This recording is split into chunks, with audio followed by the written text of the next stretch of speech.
Jangan lupa like, share, dan subscribe. Halo teman-teman semua, balik lagi di channel Guru Kelas. Kali ini kita akan membahas bab 2 ya, usaha dan pesawat sederhana dalam kehidupan sehari-hari part 2 ya.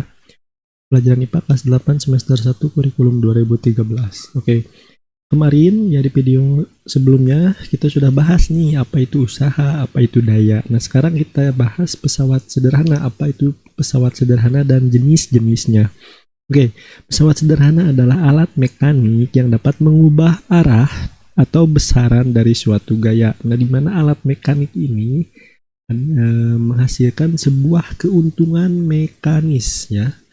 Apa sih keuntungan mekanis? Ya, adalah sebuah angka yang menunjukkan berapa kali pesawat sederhana dapat menggandakan gaya atau dapat memudahkan kita ya dalam aktivitas sehari-hari. Jadi kita mengangkat beban itu tidak perlu menggunakan gaya berlebih, yaitu dapat setengahnya dan lebih mudah gitu. Kemudian ada beberapa jenis pesawat sederhana. Yang pertama ada yang dinamakan katrol, kemudian roda berporos, kemudian bidang miring dan pengungkit. Yang pertama ada katrol. Jadi katrol ini ya, seperti kita lihat gambar di samping, ini adalah alat untuk mengangkat timbaan air. Nah, di mana air ini ya dapat dikatakan sebagai beban ya, beban. Nah, ini yang dinamakan kuasa. Jadi si katrol ini dapat mengubah arah ya. Jadi mengangkat seperti ini ke atas dan kita dapat mengubah arahnya itu, menariknya itu ke bawah. Nah, jadi lebih mudah ya kita untuk mengangkat sebuah beban ini gitu karena adanya yang dinamakan pesawat sederhana yaitu katrol. Oke, di sini ada fungsinya di mana katrol bebas berfungsi untuk melipatkan gaya sehingga gaya pada kuasa yang diberikan untuk mengangkat benda menjadi lebih kecil daripada gaya beban, lebih kecil. Jadi gini. Nah, di sini ada beban nih. Nah, di mana kalau untuk katrol tetap tunggal ini perbandingannya masih sama ya. Jadi gaya kuasa sama gaya beban ini masih sama atau sama dengan atau 1:1. Sedangkan untuk katrol tunggal bebas yang ini atau katrol bergerak ya, di sini ada FK ini atau gaya kuasa ini sama dengan setengah dari gaya beban. Jadi kita dapat mengangkat setengahnya, gak usah menggunakan gaya berlebih gitu atau 1:1 seperti ini, tetapi kita dapat menggunakan gaya setengah dari gaya beban. Kemudian ada satu katrol tetap dan satu katrol bebas sama ya, jadi FK atau gaya kuasa ini masih setengah dari gaya beban gitu. Ini bebannya seperti ini. Ini ada katrol majemuk sama saja ya. Nanti kita hitung persamaannya itu seperti ini, jadi FK itu sama dengan berapa gaya beban gitu. Kita masuk ke contoh soal nih. Yang pertama, katrol tetap yang ditarik dengan gaya 40 Newton ya mampu menarik beban sebesar berapa gitu. Oke, di mana katrol tetap ini seperti ini ya, yang ini bagaimana persamaannya tuh FK atau gaya kuasa itu masih sama atau sama dengan gaya beban. Jadi diketahui F-nya itu 40 Newton, ditanyakan W kecil atau beban ya. Penyelesaiannya itu dimana pada katrol tetap W kecil ini sama dengan F atau FK yang ini, FK ini yang ini, FB ini yang W kecil. Jadi masih sama berbanding 1. Nah, jadi 1:1 sama dengan 40 berbanding 40 ya. Jadi beban yang bisa diangkat sama dengan gaya yang digunakan yaitu 40 Newton. Lanjut ke contoh soal kedua. Bila berat beban 1500 Newton ditarik ke atas dengan menggunakan katrol bergerak. Nah, katrol bergerak ini yang ini ya, atau katrol tunggal bebas bisa disebut ini. Hitunglah gaya yang diperlukan untuk mengangkat beban tersebut. Nah, di mana untuk katrol bergerak ini gaya yang diperlukan itu sama dengan setengah. Nah, ini ya setengah, 1/2 atau setengah berat benda dengan persamaan seperti ini. 2F ya sama dengan beban. Jadi 2F ini adalah 1500 Newton. Jadi F-nya itu atau FK ya atau gaya kuasanya itu sama dengan setengah 1/2 ya dikali 1500. Jadi 1500 dibagi 2 ya, hasilnya ini adalah 750 Newton. Jadi setengahnya ya, setengah dari ini gaya bebannya yang ini nih. Jadi yang gaya yang diperlukan untuk mengangkat benda tersebut dengan katrol bergerak adalah 750 Newton. Kemudian yang kedua ada yang dinamakan roda berporos. Nah, roda berporos ini seperti kita lihat nih, yang ini sering digunakan pada sepeda, kemudian sepeda motor. Nah, di mana keuntungan mekanisnya ini, semakin besar roda berporos ini, gaya yang dihasilkan ini semakin ringan gitu. Nah, seperti ini ya, gaya yang ini. Nah, menunjukkan roda gigi. Nah, ini roda gigi ya, atau yang dinamakan stroke ya, sebagai contoh roda berporos. Selain roda sepeda juga contoh penerapan pesawat sederhana jenis roda berporos adalah pada kursi roda, mobil, dan sepatu roda itu. Kemudian ada yang ketiga yaitu bidang miring. Bidang miring merupakan bidang datar yang diletakkan miring atau membentuk sudut tertentu sehingga dapat memperkecil gaya kuasa. Contoh penerapan bidang miring adalah tangga, skrup, dan pisau. Skrup ini baut ya, seperti ini nih. Ini merupakan prinsip penggunaan dari bidang miring. Kita lihat persamaannya, di mana skrup juga memiliki keuntungan mekanis ya, di mana gaya beban dibagi gaya kuasa. Nih. Kemudian ada yang dinamakan dengan L di sini. Dengan L di sini, L ini merupakan panjang lintasan ya. Panjang lintasan ini dibagi H. H ini apa? Nah, H ini merupakan ketinggian. Nah, jadi keuntungan bidang miring ini, panjang lintasan yang ini yang atas ya, atau panjang bidang miring dibagi ketinggian di sini H ya. Kemudian kita lihat contoh soalnya. Nah, di mana seseorang mendorong benda seperti gambar di atas ya. Jika benda tersebut masanya 20 kg, nah ini contoh soalnya. Jadi massa ini 20 kilo ya. Nah, dengan percepatan gravitasi 10 ms kuadrat, berapa keuntungan mekanisnya? Jadi yang ditanyakan itu yang pertama, keuntungan mekanis, kemudian berapa gaya. Nah, gayanya yang diperlukan untuk mendorong, dan ketiga yang ditanyakan itu berapa usaha atau W besar ya. Oke, kita hitung. Jadi di sini untuk penyelesaian atau jawaban, di mana diketahui S atau L tadi ya, panjang bidang miringnya itu 15 meter, ketinggiannya itu ini ya 2,25 meter, kemudian massa 20 kg, kemudian gravitasinya itu 10 ms kuadrat ya.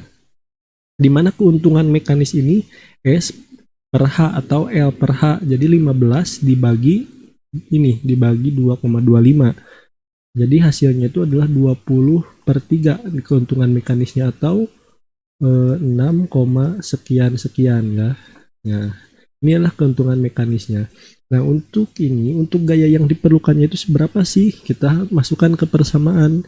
W kecil per F sama dengan S per H. Jadi M kali G ya per F sama dengan S per H. Jadi masukkan M-nya itu berapa? 20 kilo. Kemudian G-nya ini atau gravitasinya itu 10 meter per second kuadrat dibagi F atau dibagi gaya sama dengan 15 dibagi 2,25. Jadi ini adalah 20 kali 10 atau jadi 200 dibagi F ya, sama dengan 20 per 3.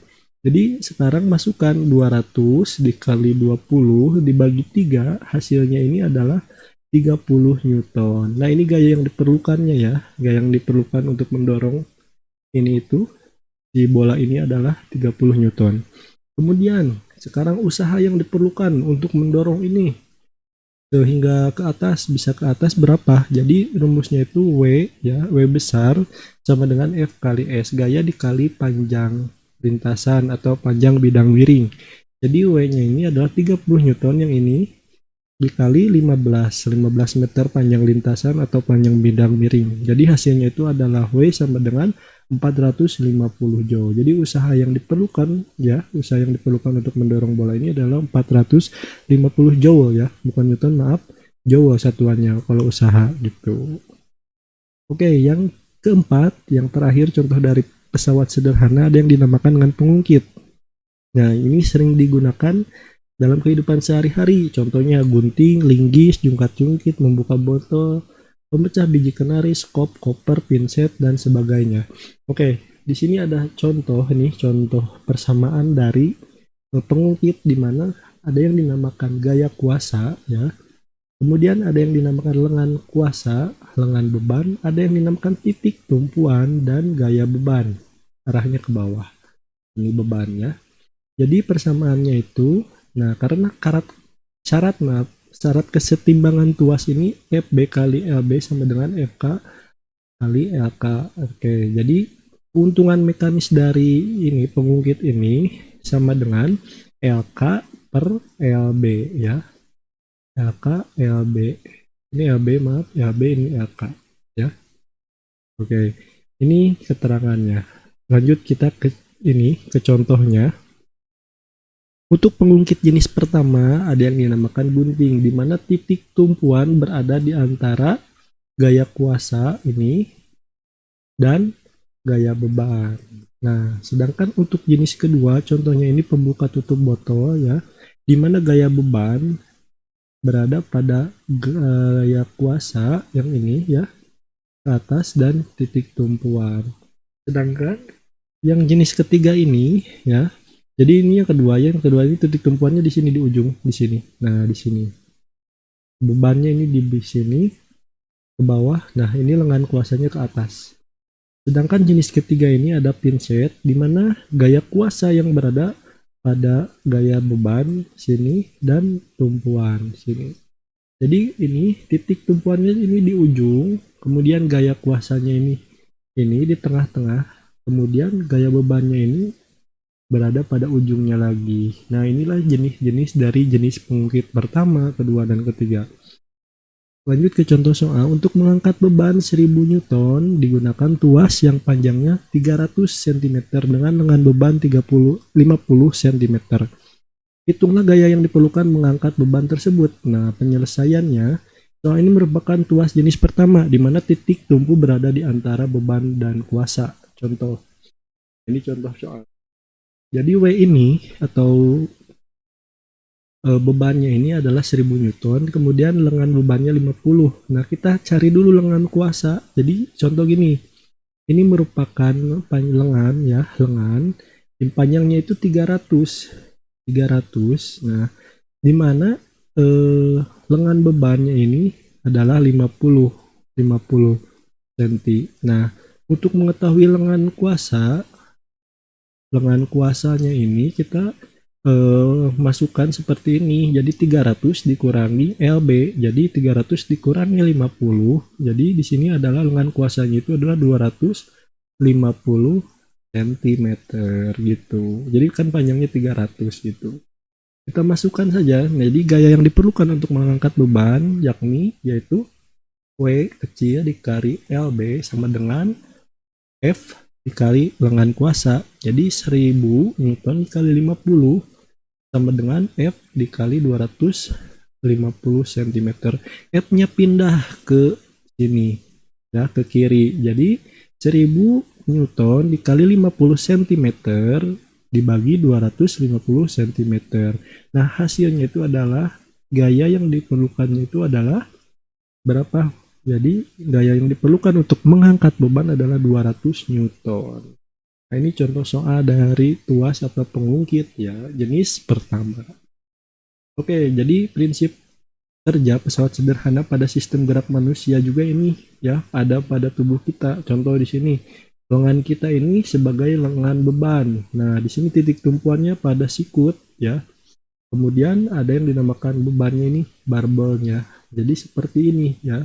Contoh dari ini pengungkit ini. Nah, kemudian ketika kita bermain badminton ya, pengungkit jenis satu ini ada pada leher kita ya. Jadi titik tumpuannya ini berada pada lengan beban atau beban dan kuasa. Sedangkan untuk jenis kedua ini ya, di mana beban ini berada pada titik tumpu di sini, titik tumpu dan kuasa. Seperti ini pada ankle ya, pada ankle kita gitu. Kemudian untuk pengungkit jenis ketiga, di mana kuasa ini terletak di antara titik tumpu dan beban. Nah, ini pada lengan kita ya. di sini. Ini pada tubuh kita. Jadi sistem tubuh kita ini juga memperlakukan bagaimana si alat atau pesawat sederhana ini pada tubuh kita untuk memudahkan, yaitu memudahkan manusia untuk aktivitasnya sehari-hari gitu. Oke, sekian materi yang dapat kakak sampaikan. Sampai jumpa di video selanjutnya. See you.